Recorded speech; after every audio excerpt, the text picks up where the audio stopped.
Hello students, how are you. So students, आज हम solve करेंगे एक्सरसाइज 12.2 का सरफेस एरियाज एंड वॉल्यूम का question number first.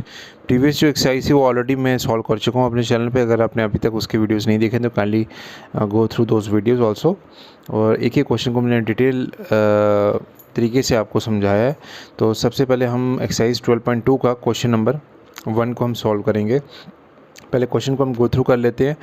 A solid is in the shape of A cone standing on A hemisphere. तो मतलब एक जो solid है, सॉलिड शेप है जो एक कोन की शेप में है, वो एक हेमिस्फीयर के ऊपर वो स्टैंड किया गया है with both their radii being equal to 1 centimetre. मतलब वो दोनों का जो रेडियाई है वो कितना है, 1 सेंटीमीटर।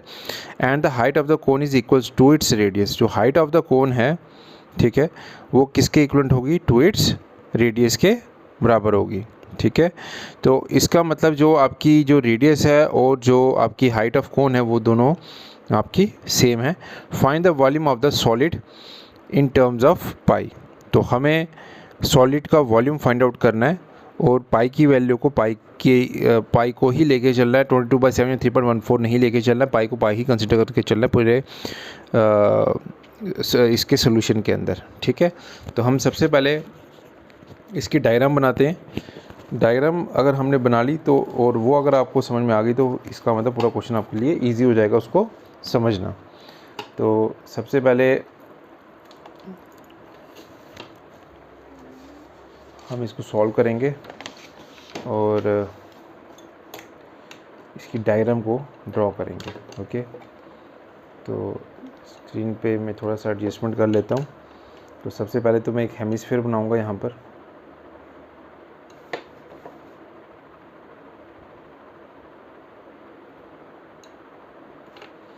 ये मैंने हेमिस्फीयर बना दिया। उसके बाद इसको मैं थोड़ा सा इसका टॉप बना देता हूँ सर्कुलर शेप में। उसके बाद यहाँ पर इसको मैं स्ट्रेट ऊपर ले जाता हूँ,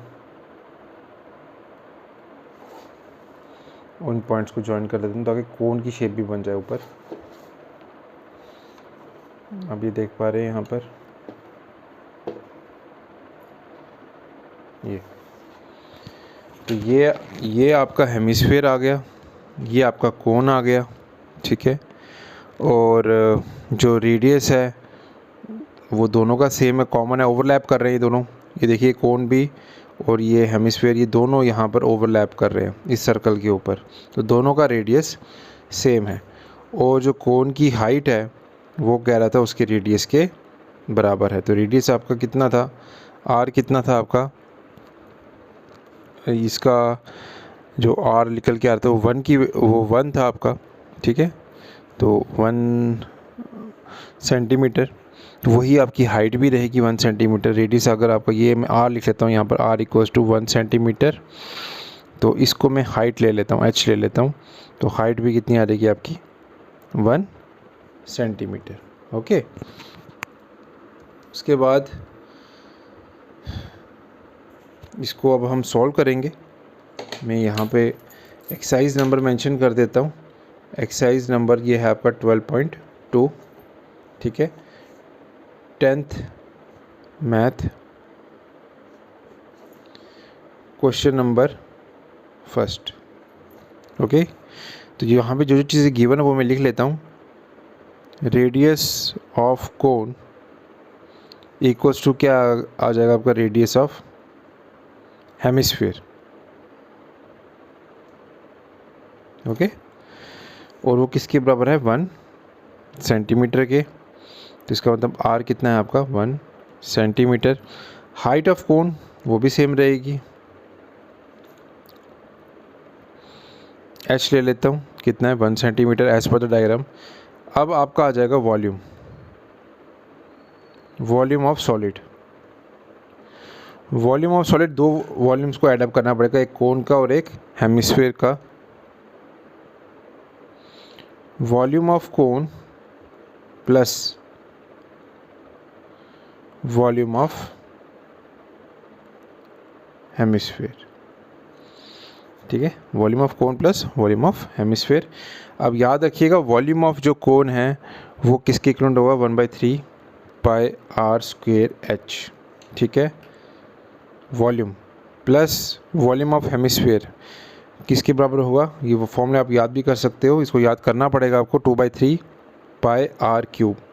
अब इस चीज़ फॉर्मूले में ध्यान रखिएगा, ये रेडियस है कौन का, ये रेडियस है हेमिस्फीयर का। यहाँ पे मैंने इधर भी कैपिटल आर लिया है, इधर भी कैपिटल आर लिया, ये आपको यूट्यूब में कोई नहीं बताएगा। ये one of the most important trick है इस क्वेश्चन को सॉल्व करने की। हमें कॉमन निकालना है, क्योंकि इस टाइप के जो क्वेश्चंस होते हैं ना सरफेस एरिया वॉल्यूम में, हम कोशिश करते हैं जितना आपका कॉमन चीज़ निकल जाए वो बेटर रहेगा, क्योंकि फिर हमें दो बार उन वैल्यूज़ को सब्स्टिट्यूट करना पड़ता है और सॉल्व करना पड़ता है। पाई और पाई इसमें कॉमन है, ये आर स्क्वेयर और इधर भी आर स्क्वेयर, क्योंकि आर क्यूब है, आर क्यूब में आर स्क्वेयर तो आएगा, ठीक है, तो वो भी मैं कॉमन ले सकता हूँ। और ये 1/3 को भी मैं बाहर कॉमन ले सकता हूँ, 1/3 इधर भी है, 1/3 इधर भी है, 2/3 है, लेकिन 3 तो बॉटम में है ना, उसको मैं बाहर ले सकता हूँ। तो और एक चीज़ का ध्यान रखिएगा, यहाँ पे आर और ये आर सेम थे एज़ पर द क्वेश्चन, तभी मैंने दोनों को सेम नोटेशन से रिप्रेजेंट किया कैपिटल आर से। अगर अलग अलग होते तो ये एक स्मॉल आर लेता, एक कैपिटल आर लेता, या R1 या R2 करके करता, ठीक है। अब मैं निकालूंगा कॉमन, 1/3 बाहर आ गया, पाई भी मेरा बाहर आ गया, आर स्क्वेयर भी बाहर आ गया, अंदर बच गया H प्लस 2R। और एक चीज़ और है, जब आप कॉमन लेते हो, अगर आपको कोई डाउट लगे कि मैंने कॉमन ठीक लिया है कि नहीं लिया है, तो उसका एक ही सोल्यूशन है, इनको आपने दोबारा आप इसको ब्रैकेट को ओपन कर दीजिए, ये टर्म पूरी इससे भी मल्टीप्लाई हो रही है, ये पूरी टर्म इससे भी मल्टीप्लाई हो रही है, मल्टीप्लाई करके देख लीजिएगा, वापस यही टर्म बननी चाहिए, ये पूरी टर्म यही बननी चाहिए। अगर वो टर्म निकल के आ रही है, इसका मतलब होगा कॉमन करेक्ट है, ओके। अब मैं क्या करूँगा, वैल्यूज़ को सब्स्टिट्यूट कर दूँगा। आर की वैल्यू मुझे पता है 1 × 1, हाइट भी मुझे पता है, और ट्वाइस, और मुझे आपका ये आर की वैल्यू यहाँ पर भी पता है, ये भी आपका 1 निकल के आ जाएगी, ओके। उसके बाद मैं इसको पाई को मल्टीप्लाई करेंगे 1 से, तो पाई रहेगा पाई/3 एज इट इज़ आ गया, और यहाँ पर ये 1 + 2 × 1 कितना हो जाएगा 3, ये आ जाएगा 3। अब ये दोनों टर्म्स आपस में क्या हो रहा है, ये डिनोमिनेटर में, ये न्यूमरेटर में, ये 3 और ये 3 कैंसिल, तो आपका ये आ जाएगा पाई। लेकिन वॉल्यूम है, याद रखिएगा, वॉल्यूम हमेशा क्यूब में होता है, सेंटीमीटर क्यूब, तो याद रखिएगा वॉल्यूम ऑफ सॉलिड किसके इक्वलेंट आएगा, पाई सेंटीमीटर क्यूब के। इन टर्म्स ऑफ पाई रखना, मुझे इसको चेंज नहीं करना है, क्योंकि उन्होंने क्वेश्चन में मुझे यही चीज़ बोली है कि आपने जो आंसर निकालना है वो पाई की टर्म्स में निकालना है। तो आई होप आपको ये समझ में आ गया होगा। अगर स्टिल कोई डाउट आ रहा है आपको क्वेश्चन में, तो आप मुझे व्हाट्सएप पे मुझे कांटेक्ट कर सकते हैं। These are our WhatsApp